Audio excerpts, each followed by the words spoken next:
diantaranya ditingkatkan ke tahap penyidikan.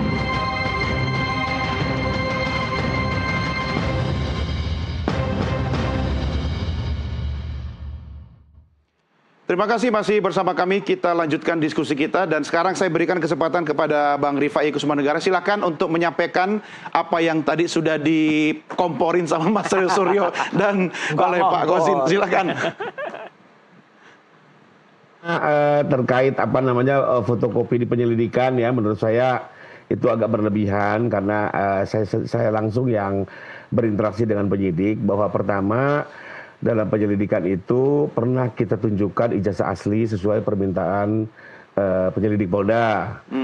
Bahwa memang tidak disita karena memang dalam penyelidikan seluruh penyelidik tidak memiliki kewenangan untuk menyita. Penyitaan itu baru bisa dilakukan di tahap penyidikan.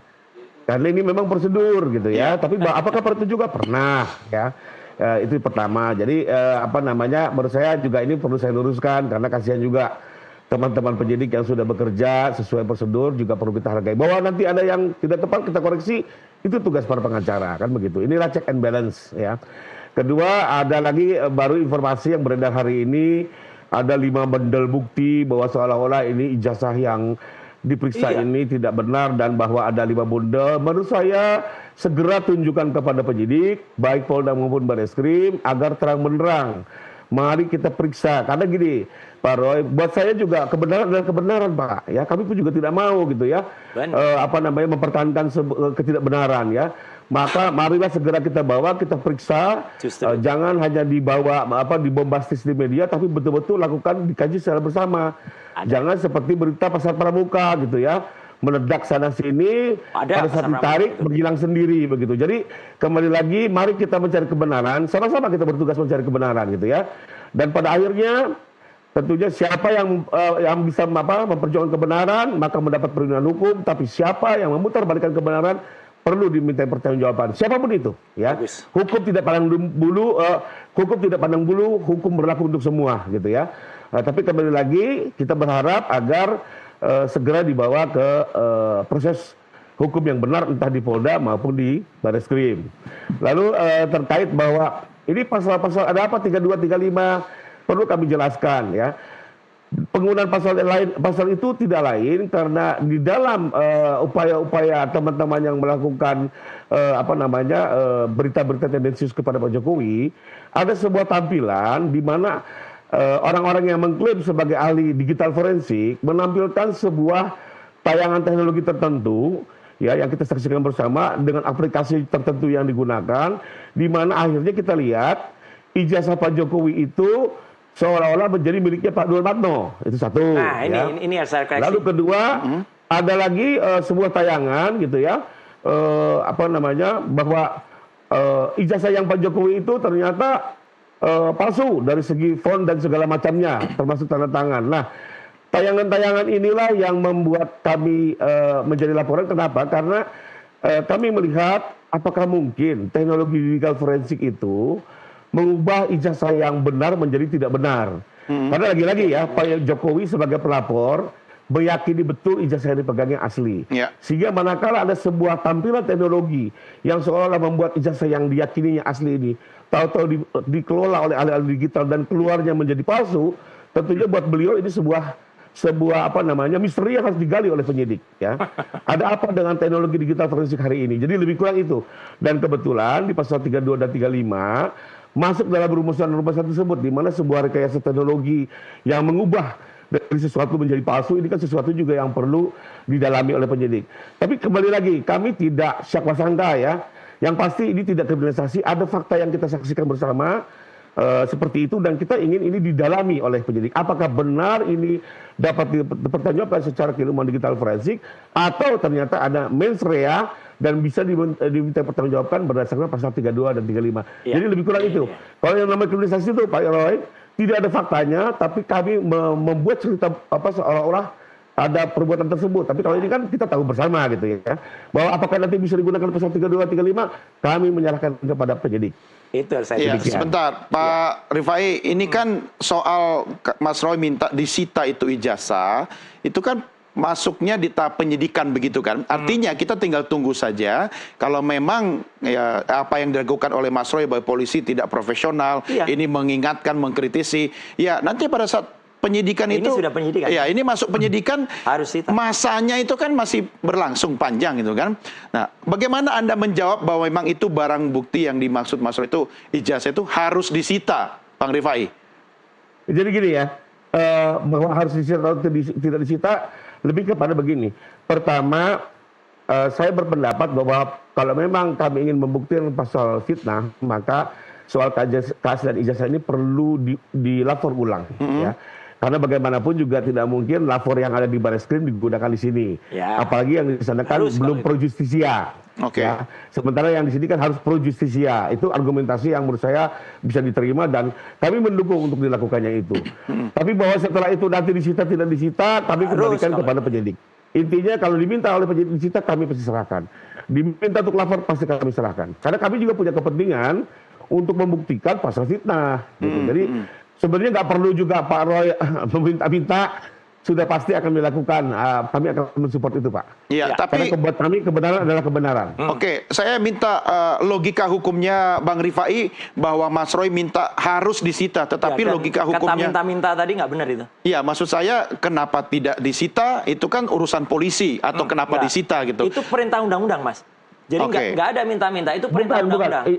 Iya. Sedikit mau ya, silakan Bang Rifai. Karena kemarin masih penyelidikan, Pak. Sekarang baru naik ke penyidikan. Ya. Betul. Ini perlu dipahami ya. Dalam proses penyelidikan tidak bisa polisi itu melakukan upaya paksa. Nanti mungkin Bang Ahmad bisa meluruskan atau Bang Freddy ini ya. Tapi setelah masuk ke penyidikan, baru polisi punya kewenangan menyita. Jadi bukan soal pilih kasih kenapa disita nggak disita, bukan. Ini soal tahapannya yang belum dilalui.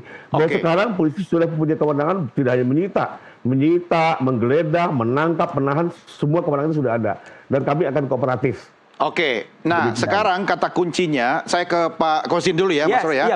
Kata kuncinya adalah kan kita harus percayakan semua ini kepada polisi, ya. Pak Kosin tentu juga harus menunggu, karena kan baru masuk penyidikan. Ya, nanti akan seperti apa prosesnya, kalau mengingatkan ya tentu tugas kita bersama. Ada ini nggak misalnya timeline dari pihaknya Pak Kosin dan teman-teman, untuk kemudian membaca polisi ini serius atau tidak, atau kalau saya kembalikan kepada, ya itu haknya polisi, mau menyita atau tidak, apa yang bisa Anda sampaikan, Pak Kosin? Baik, yang pertama justru saya ingin tegaskan polisi ini serius melayani laporan Joko Widodo, tetapi tidak serius melayani laporan Dumas TPUA di Barreskrim. Itu satu hal.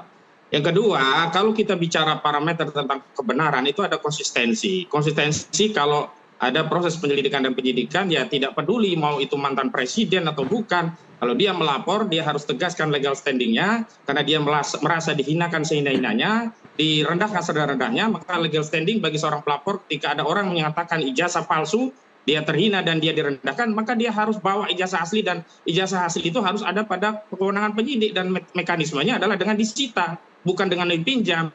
Yang kedua, konsistensi dalam konteks nomenklatur disita, katanya adalah dalam penyelidikan bisa disita, dan itu yang dijadikan legitimasi oleh Jokowi di Barreskrim Mabes Polri ketika terjadi proses gelar perkara khusus begitu. Tetapi justru yang terjadi hari ini tidak ada penyitaan di Barreskrim, hanya dipinjam. Sementara yang pro justisia yang harusnya disita, yang dokumennya aslinya harusnya menjadi satu berkas yang nanti dikirim kepada kejaksaan dan kemudian dibawa ke pengadilan, itu hanya fotokopi. Nah,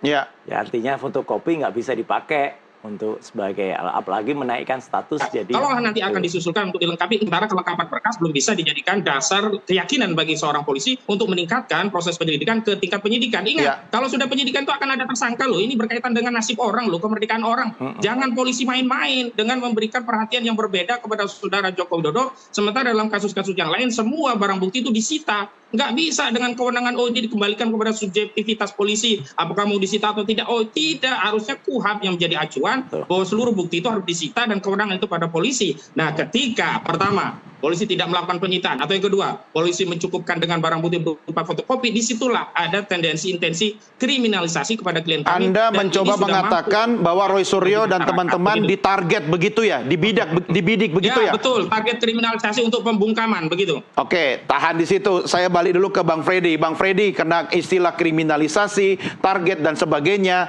itu mungkin ya kalau bahasa Mas Roy dan Pak Kosin seperti itu. Anda punya perspektif yang lain soal itu? Kalau bicara atas nama warga negara yang patuh pada hukum, bagaimana? Ya, dari awal juga saya sudah mengatakan, pasti Mas Roy dan kawan-kawan akan pakai narasi seperti itu, kriminalisasi lah, ya ini pakai, ini kan ditarget, ya bahasanya host tadi ya, tapi memang kriminalisasi itu sejak awal seperti itu, jadi nggak ada yang aneh di sini, tapi sudahlah kita fokus saja di dalam proses, menurut saya sangat profesional, penyelidik Polda, penyidik saat ini, ya toh itu penyelidikan masih menemukan unsur pidana, kenapa langsung takut? Walaupun saya yakin juga 100% bahwa nanti Mas Roy dan kawan-kawan akan jadi tersangka karena prosedurnya begitu dan yang dilakukan memang Mas Roy dan kawan-kawan. Anda yakin sekali ya? Udah lebih dari Kapolri ini. Bukti-bukti mengarah situ. Bukti-bukti mengarah situ. Ngaco. Loh, kenapa saya tidak yakin? Justru awal masalahnya kan di situ saya katakan tadi, dengan dokumen yang nggak benar, mereka berani mengatakan ijazah Pak Jokowi asli dan itu tersebar di banyak media di YouTube. Dan itu kan pembuktiannya sangat sederhana. Pertama, ada ijazah dari Pak Jokowi, kemudian UGM sudah diperiksa, kemudian teman kuliah, itu kan sudah unsur pidana. Itu saja sudah cukup menaikkan menjadi penyidikan. Kemudian itu juga nanti sudah cukup menetapkan sebagai tersangka. Jadi menurut saya nggak ada kriminalisasi. Jadi Anda tidak